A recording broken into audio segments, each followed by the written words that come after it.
So as we discussed about the Indian entrepreneurs abroad, now we shall move to the other important aspect, Indian trade, the colonialism system and the global system.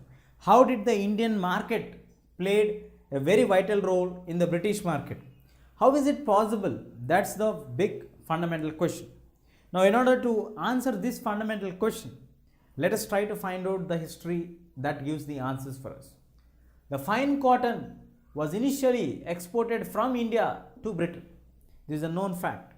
But as Indian cotton is really a very fine cotton, which cannot be matched up with any other cotton which is produced in Britain or in Africa or in any other country.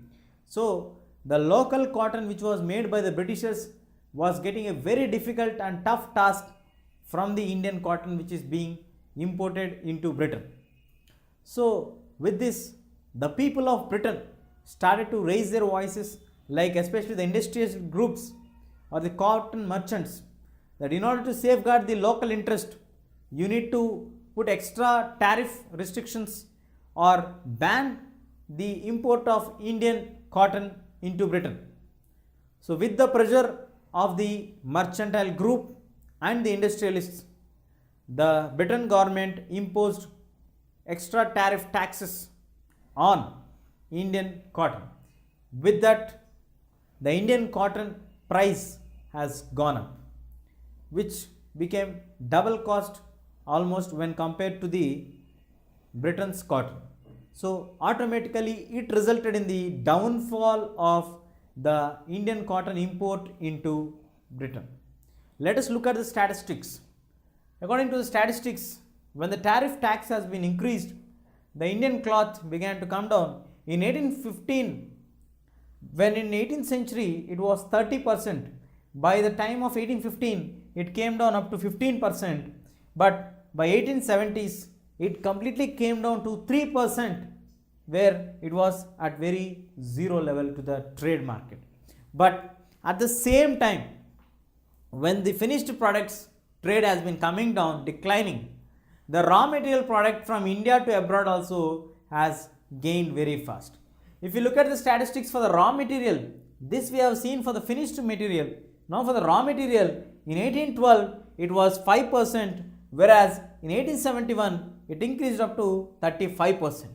So when it is the finished product, the product is coming down here, the same way here the product went on. So the finished product place was replaced by the raw materials. And in order to understand it better, if you look at the trade relations between India and Britain, after leaving apart the cotton, the other major crop which was exported from India to Great Britain is indigo. The other next major important crop. The first major important crop was cotton. The second major important crop was indigo. So indigo has been exported from India to Great Britain in a very large scale. After it is being exported here, I think you all remember that opium wars, where Britishers want to sell opium in China, where China people have restricted that one. So it was a very difficult task. This led to the wars, first war and second war, where finally Britishers were successful, defeated China and got opium into the trade of China. But before that, when China people were restricting the trade of opium, opium was largely produced by the Indians, actually by the Britishers in Indian land, and then this has been exported to China, and from there the product, whatever money they are getting from that is being used to finance the tea and the other businesses in China. So that's how India has been used by the Britishers for a very long time.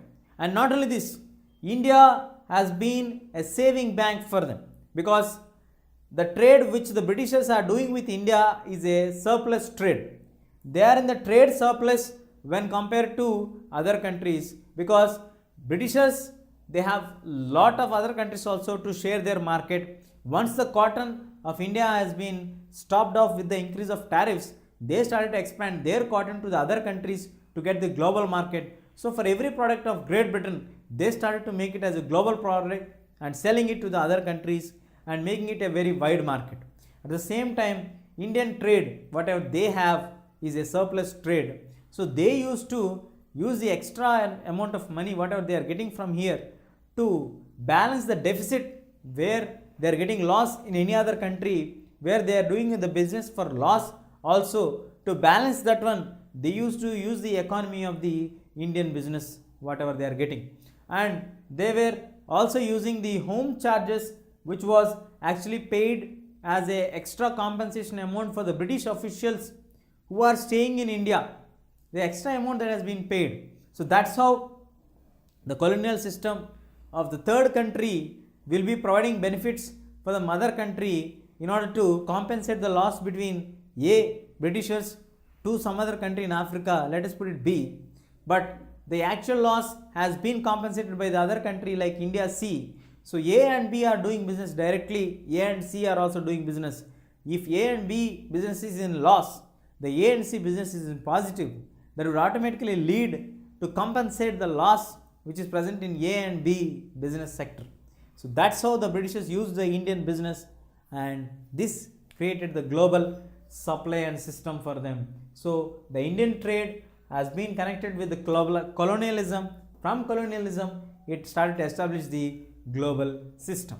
The Indian cotton, which was initially being exported from India to Great Britain, was forced to have tariff because of the stiff competition what it is getting from the Indian durable cotton. Then because of the lack of this, the cost of the product has been doubled, so automatically the trade has come down. The figures show for us this one.